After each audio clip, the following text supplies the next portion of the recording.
We shall, however, give herewith a summary of the conversation.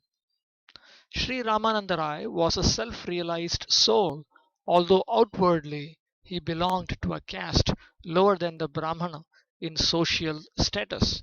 He was not in the renounced order of life, and besides that, he was a high government servant in this state. Still, Sri Chaitanya Mahaprabhu accepted him as a liberated soul on the strength of the high order of his realization of transcendental knowledge. Uh, Similarly, the Lord accepted Srila Haridas Thakur, a veteran devotee of the Lord coming from a Mohammedan family. And there are many other great devotees of the Lord who came from different communities, sects, and castes. The Lord's only criterion was the standard of devotional service of the particular person. Prabhupada writes here, Madhya 8.128 purport, Chaitanya Charitamrita. Factually, the qualifications of a spiritual master depend on his knowledge of the science of Krishna. It does not matter whether he is a Brahmana, Kshatriya, Sannyasi, or Shudra. This injunction given by Sri Chaitanya Mahaprabhu is not at all against the injunctions of the Shastras. In the Padma Purana it is said, Shudra Bhagavad Bhaktas Tepi Bhagavatottama Sarvavarneshu Te Shudra Ye Na Bhaktas Janardane. One who is actually advanced in spiritual knowledge of Krishna is never a Shudra, even though he may have been born in a Shudra family. However, even if a Vipra or Brahmana is very expert in the six Brahmanical activities, Patana, study of Vedic scriptures, Patana, teaching Vedic scriptures, Yajana, worshipping the deity of the Supreme Lord, Yajana, teaching deity worship of the Supreme Lord, Dana, um, to accept charity, Pratigraha, to give charity, and is also well versed in the Vedic hymns, he cannot become a spiritual master unless he is a Vaishnava. So, this is a point that should be observed, and that should be properly understood.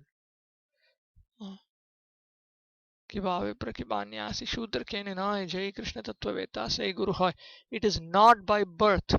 One does not understand these one's spiritual statuses, etc. by birth. 7.11.35 Srimad Bhagavatam Yasya Lakshanam Proktam Pumso Varnabhivyanjakam Yad Anyatrapi Drishyeta Tat Tenaiva Nirdishet. If one shows the symptoms of being a Brahmana, Kshatriya, Vaishya, or Shudra as described above, even if he has appeared in a different class, he should be accepted according to those symptoms of classification. So one's classification is to be based not on birth but on one's factual, visible, discernible symptoms. So Chaitanya Mahaprabhu's principle was that. Here's another verse from Srimad Bhagavatam 7.9.10 Viprat Dvishadgunayutat Aravindanabha Padaravinda Vimukhat Swapacham Varishtham Manye Tadarpita Mano Vachane Hitartha Pranam Punati Sakulam Natu Bhuri Manaha. If a Brahmana has all 12 of the Brahmanical qualifications as they are stated in the book called Sanat Sujata, but is not a devotee and is averse to the lotus feet of the Lord, he is certainly lower than a devotee who is a dog eater, but who has dedicated everything mind, words, activities, wealth, and life to the Supreme Lord. Such a devotee is better than such a Brahmana because the devotee can purify his whole family, whereas a so called Brahmana in a position of false prestige cannot purify even himself. Here is 3:33:6. Yannāmadheya shavanānu kirtanād yah prahvanād yat smaranadapi kvachit shvadopi sadyah savanaya kalpate kutah punaste bhagavannu darshanat. Notice here, to say nothing of the spiritual advancement of persons who see the Supreme Person face to face, even a person born in a family of dog eaters immediately, not next lifetime, immediately becomes eligible to perform Vedic sacrifices if he once utters the holy name of the Supreme Personality of Godhead or chants about him, hears about his pastimes, offers his obeisances, or even remembers him.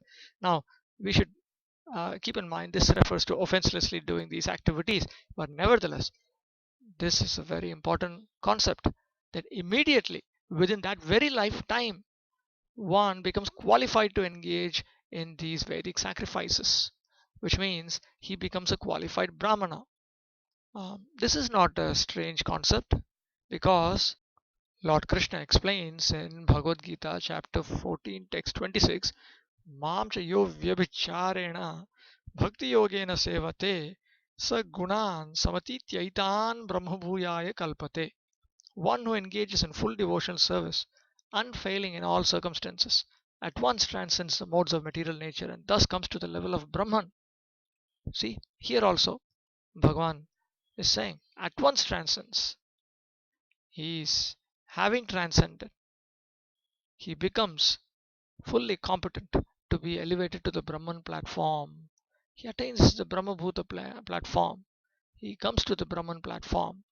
In other words, he becomes a qualified Brahmana. And as I have already shown you from the Srimad Bhagavatam, Canto 7, Yasya Lakshanam, that one should be understood to be in his position corresponding to his factual uh, situation.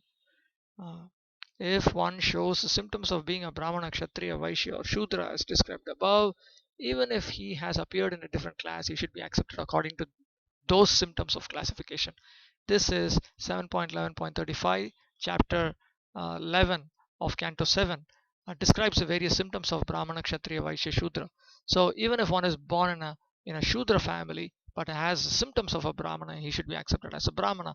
And that is Narad Muni's injunction, Tattenaiva Vinirtishet, that you should designate him corresponding to his symptoms, not corresponding to his birth.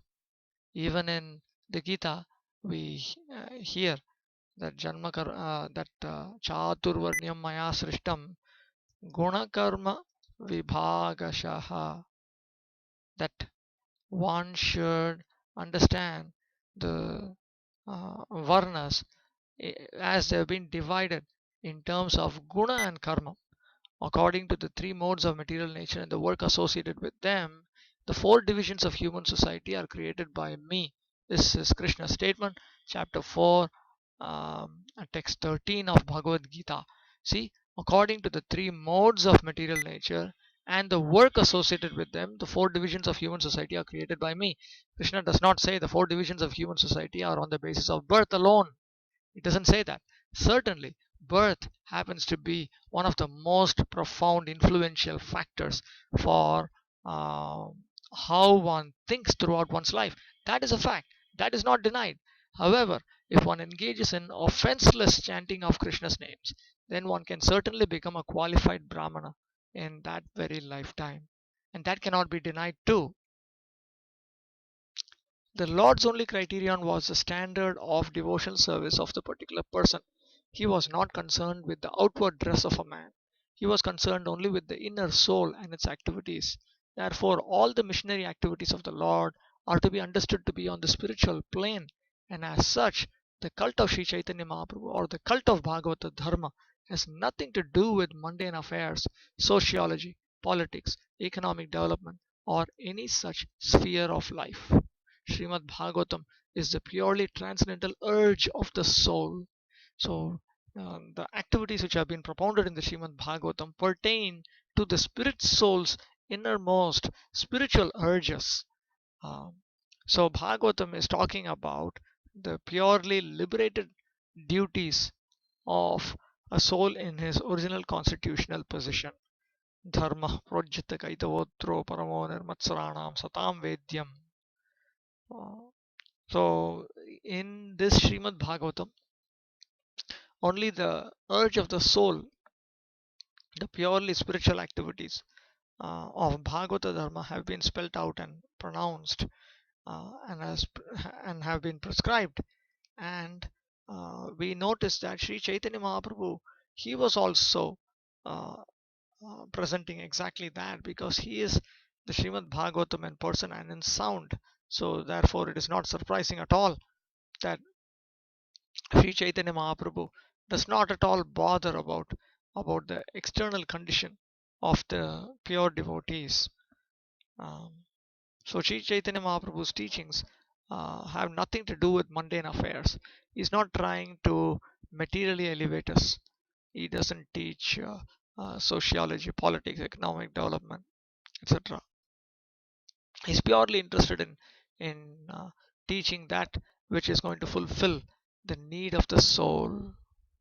When he met Sri Ramananda Rai on the bank of the Godavari, the Varnashrama Dharma followed by the Hindus was mentioned by the Lord.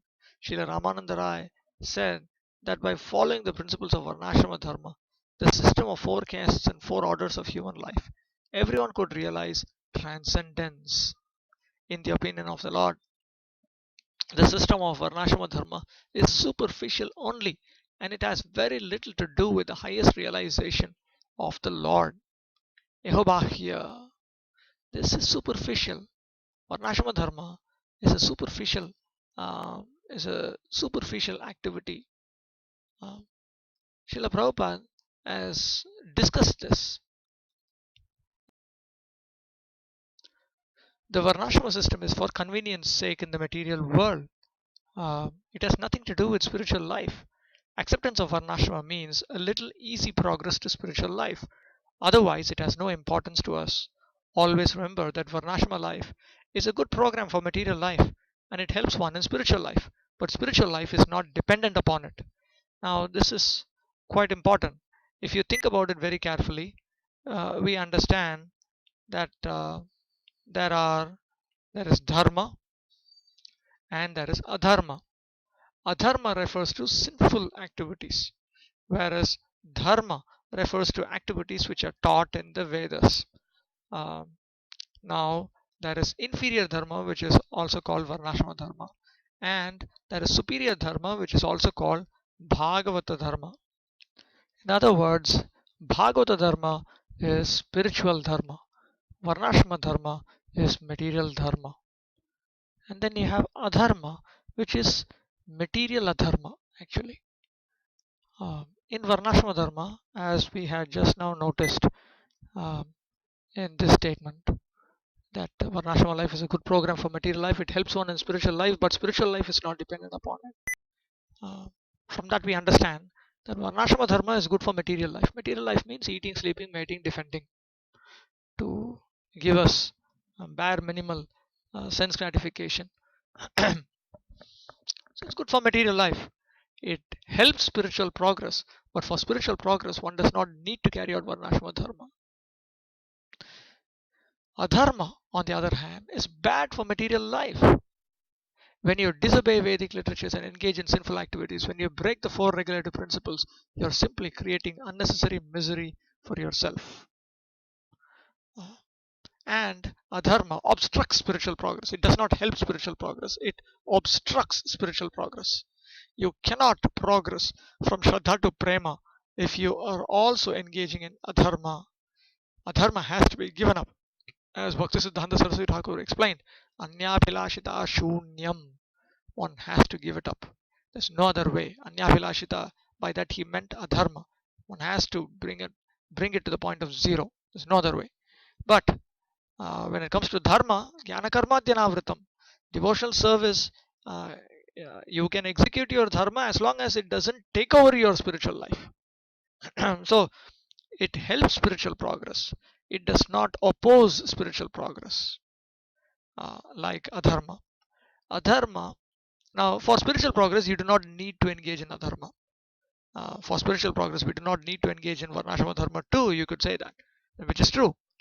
Now, in contrast, Bhagavata Dharma is good for material and spiritual life. Uh, it is not bad for material life, it is not bad for spiritual life. It is good for both.